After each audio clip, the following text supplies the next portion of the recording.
Welcome to Fluent Phonics. Today we will focus on mastering the pronunciation of the word appropriation. Appropriation. Appropriation. Appropriation.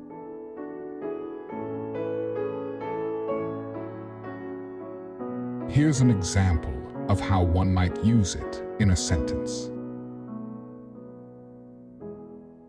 The artist's controversial use of appropriation in their work sparked a debate about cultural ownership and sensitivity.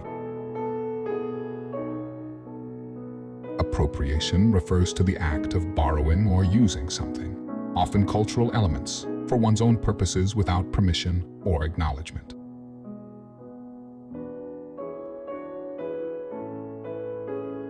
Thank you for your time.